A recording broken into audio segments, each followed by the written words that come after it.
Good morning students. Class 10 के सभी बच्चों को सुप्रभात। मां कल्याणिका पब्लिक स्कूल से मैं एनके शर्मा। आज हम गद्य खंड से अपना अगला चैप्टर पढ़ने के लिए तैयार हैं, जिसका नाम है मानवीय करुणा की दिव्य चमक। सर्वेश्वर दयाल सक्सेना जी हिंदी साहित्य के गद्य साहित्य के पुरोधा माने जाते हैं। एक बहुत प्रसिद्ध नाम है। उनका एक संस्मरण, एक महान व्यक्तित्व के बारे में हमारे पाठ्यक्रम में शामिल किया गया है।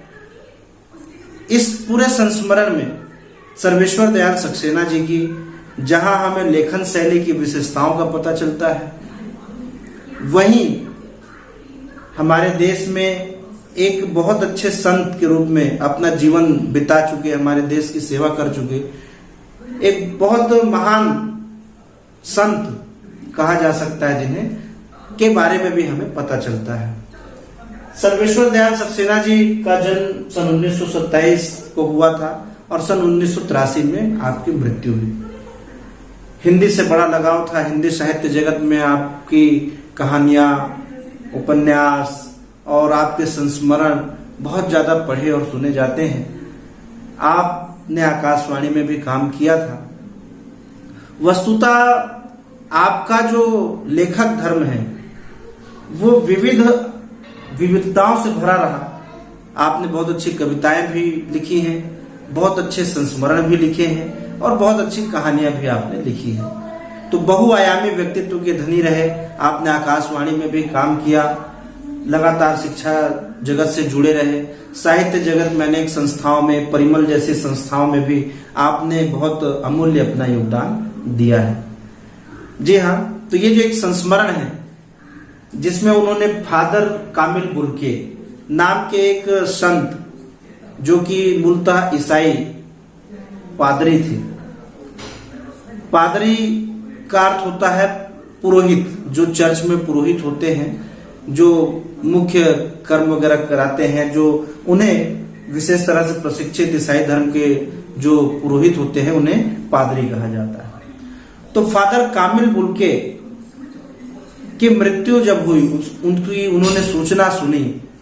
सन 1982 की ये घटना है और सक्सेना जी के उनसे बहुत ज्यादा आंतरिक संबंध रहे, अंतरंग संबंध रहे, बहुत आत्मीय लगाव रहा दोनों का एक दूसरे से। और जब अचानक से उनकी मृत्यु की खबर सक्सेना जी ने सुनी तो बिल्कुल स्तब्ध हो गए और उनकी मृत्यु जहरबाद, एक बहुत जहरीला नासूर जैसा घाव होता है, गैंग्रीन जिसे कहा जाता है, उसके कारण फादर बुल्के की मृत्यु हुई। लेखक इस बात को समझ नहीं पाता कि ऐसा व्यक्तित्व जिसने सारी उम्र सेवा की, लोगों को केवल अमृत बांटा, प्रेम बांटा, स्नेह दिया, उसकी मृत्यु इतनी भयानक रोग से कैसे हुई। अपने लेख का, अपने संस्मरण की शुरुआत उन्होंने यही से की कि फादर बुल्के का निधन हो गया, सबको जाना है, लेकिन गैंग्रीन जैसे रोग से उनका जाना लेखक को थोड़ा दुखी कर जाता है और लेखक अपने अतीत में खो जाते हैं। उनकी याद करते करते पूरा एक दृश्य, एक छाया चित्र किसी चलचित्र की तरह, किसी फिल्म की तरह उनके दिमाग में चलने लगती है कि पुराने दिनों को याद करते हैं कि जब फादर बुल्के दिल्ली आते थे या इलाहाबाद में जब वो रहा करते थे तो कितनी आत्मीयता से लेखक से मिला करते थे। उनकी वो आत्मीयता आज उन्हें याद आ रही है और लेखक ने लिखा है कि मैं आज भी उनके बाहों का जो पकड़ है अब महसूस कर सकता हूँ। बड़ा भावुक होकर के लेखक ने पाठ लिखा है, ये संस्मरण लिखा है। पुरानी यादों में वो खो जाते हैं, खासकर इसलिए खो जाते हैं, इसलिए उन्हें उनकी आत्मीयता बनती है कि फादर बुल्के यूं तो विदेशी थे। रेम्स चैपल, यूरोप, बेल्जियम से वो यहाँ पर सेवा करने के लिए आए थे। अब विदेश में बेल्जियम से कोई व्यक्ति यहाँ पर क्यों आया होगा? तो ईसाई धर्म उन्होंने अपना लिया। ईसाई तो थे ही। ईसाई धर्म में सेवा के लिए लोगों को बाहर भेजा जाता है। इंजीनियरिंग की पढ़ाई छोड़ करके फादर कामिल बुल्के हिंदुस्तान आए। सन्यास की शिक्षा ली उन्होंने, अपना घर बार छोड़ दिया।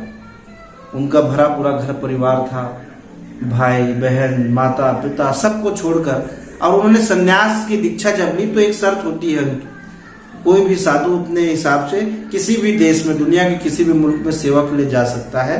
तो फादर कामिल बुल्के ने भारत को चुना और लगभग 47 वर्ष तक 47 ईयर्स उन्होंने हिंदुस्तान में बिताया। हिंदुस्तान में आने के बाद कलकत्ता में कुछ पढ़ाई की, आगे चल के वो इलाहाबाद में पढ़े, उन्होंने हिंदी साहित्य में एमए किया, फिर पीएचडी की। मतलब वो इतना यहाँ रंग गए भारत में आकर के।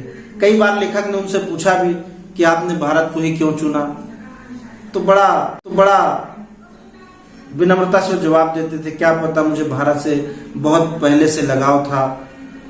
तो इन सब कारणों से ही फादर बुल्के से लेखक की निकटता बढ़ी। फादर बुल्के के बारे में हम थोड़ा सा और जान लेते हैं। सन 18 अगस्त सन 1982 को आपका निधन हुआ। उससे पहले उन्होंने भारत में ही पढ़ा लिखा, अपनी जो भी ट्रेनिंग लेने के बाद वो यहाँ पर आए थे और हिंदी से, स्थानीय बोलियों से उन्हें बहुत लगाव था। अंग्रेजी हिंदी शब्दकोश भी उन्होंने लिखा। राम कथा की उत्पत्ति और विकास पर एक ग्रंथ उन्होंने लिखा, बहुत व्यापक उन्होंने अध्ययन किया उस पर। और इन्हीं चीजों को देखते हुए सन 1974 में 1974 में उन्हें भारत का पद्म भूषण पुरस्कार भी दिया। इन्हीं सब कारणों से फादर बुल्के की और लेखक की घनिष्ठता बढ़ी। परिमल जैसी साहित्यिक संस्था में लेखक जब जाते थे, बड़े ध्यान से फादर बुल्के सुनते थे, समय समय पे अपने विचार भी व्यक्त करते थे। लेखक भी कोई रचना लिखते तो उस पर भी वो बेबाक अपनी राय देते थे। घरेलू सदस्य की तरह वो लेखक से जुड़े हुए थे।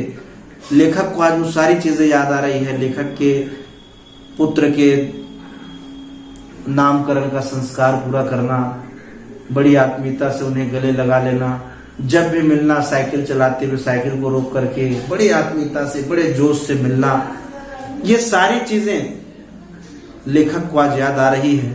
जब उनके अंतिम संस्कार में वो मुक्ति धाम पहुंचते हैं, जो कब्रिस्तान होता है ईसाइयों का, जो एक ताबूत होता है एक तरह का, उस ताबूत में जब वो देखते हैं उनकी डेड बॉडी को, तो लेखक को बड़ा रोना, एक रुआसा होकर के वो लिखते हैं कि जो व्यक्ति जीवन भर लोगों को छांव देता रहा, आज वो खुद एक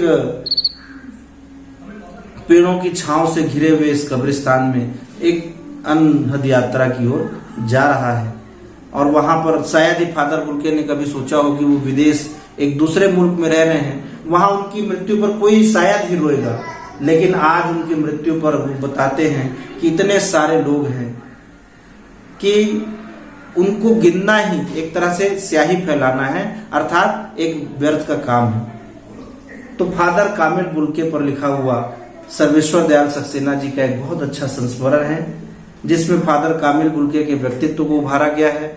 उनके बारे में बताया गया है कि वो सन्यासी होकर भी एक अलग ही किस्म के सन्यासी थे। वो लोगों से आत्मीयता न केवल रखते थे, उन्हें पूरी अंतरंग से निभाते भी थे। लोगों के दुख। फादर बुल्के ने कभी सोचा हो कि वो विदेश, एक दूसरे मुल्क में रह रहे हैं, वहां उनकी मृत्यु पर कोई शायद ही रोएगा। लेकिन आज उनकी मृत्यु पर वो बताते हैं कि इतने सारे लोग हैं कि उनको गिनना ही एक तरह से स्याही फैलाना है, अर्थात एक व्यर्थ का काम है। तो फादर कामिल बुल्के पर लिखा हुआ सर्वेश्वर दयाल सक्सेना जी का एक बहुत अच्छा संस्मरण है, जिसमें फादर कामिल बुल्के के व्यक्तित्व को उभारा गया है। उनके बारे में बताया गया है कि वो सन्यासी होकर भी एक अलग ही किस्म के सन्यासी थे। वो लोगों से आत्मीयता न केवल रखते थे, उन्हें पूरी अंतरंग से निभाते भी थे। लोगों के दुख में शामिल होना, उन्हें सांत्वना देना, जैसे उनकी बातों से ही एक प्रकाश फैल जाता था लोगों के जीवन में। ये उनकी विशेषता थी और यही उन्हें बाकी अन्य जो पादरी होते हैं, जो अन्य ईसाई धर्म प्रचारक होते हैं, उनसे अलग बनाता है। तो एक बहुत अच्छा संस्मरण फादर कामिल बुल्के पर आज हमने पढ़ा। आशा करते हैं कि आपको समझ में आ गया होगा और बाकी चीजें अगले वीडियो में